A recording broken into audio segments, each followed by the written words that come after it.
Farheen T V میں خوش آمدید۔ ہمارا آج کا موضوع ہے حضرت ابراہیم علیہ السلام اور بی بی سارہ کو اولاد کی خوشخبری۔ واقعہ کچھ یوں ہے کہ اللہ تعالیٰ نے بیان فرمایا کہ فرشتے حضرت ابراہیم کے پاس آئے۔ بعض مفسرین کا کہنا ہے کہ 3 فرشتے تھے، جبرائیل، میکائیل، اسرافیل۔ حضرت ابراہیم نے مہمان سمجھ کر ان کی خدمت خاطر مدارت کی اور عمدہ گائے کے ریوڑ میں سے ایک موٹے تازے بچڑے کا گوشت بھون کر تیار کیا۔ جب مہمانوں کو کھانا پیش کیا گیا تو حضرت ابراہیم علیہ السلام نے محسوس کیا کہ ان حضرات کو کھانے کی بالکل خواہش نہیں۔ اس کی وجہ یہ ہے کہ فرشتوں میں وہ قوت نہیں پائی جاتی جس کی وجہ سے انسانوں کو کھانا کھانے کی ضرورت پیش آتی ہے۔ حضرت ابراہیم کو ان کے اس طرز عمل سے تعجب ہوا اور خوف محسوس کیا۔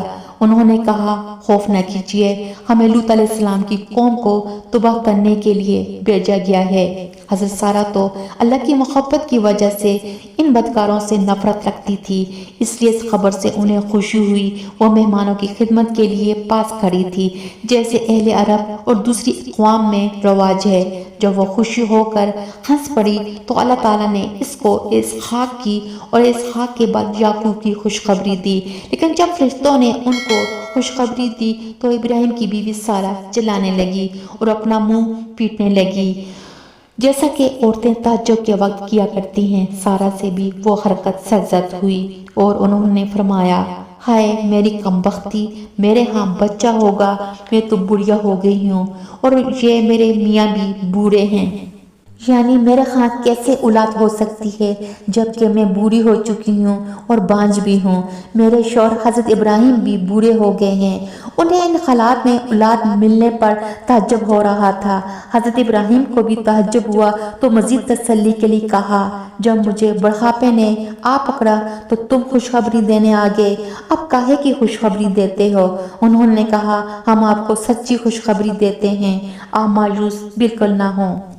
سامعین کرام، اللہ تعالیٰ نے اپنے پیغمبر حضرت ابراہیم کو اولاد جیسی نعمت سے نوازا تو وہ بوڑھے ہو چکے تھے، ان کی بیوی بانجھ ہو چکی تھی۔ اس لیے جب فرشتوں نے اولاد کی خوشخبری دی تو ان کو خوشی کے ساتھ ساتھ تعجب ہوا۔ آیت مبارکہ ہے، ہم نے ان کو اسحاق اور یعقوب بخشے، سب کو ہدایت دی۔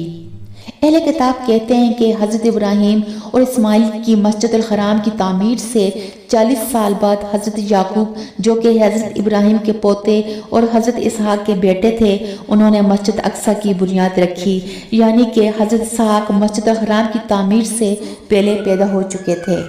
اچھا دوستو، آج کے لیے بس اتنا ہی۔ مزید ویڈیوز کے لیے ہمارے چینل کو لائک، سبسکرائب کیجیے گا اور آپ کے ریمارکس، کومنٹ میرا اعزاز ہوں گے، مجھے اس کا بے حد انتظار رہے گا۔ اس کے ساتھ ہی دیجیے اجازت، بہت ساری دعاؤں کے ساتھ۔ جزاک اللہ خیر۔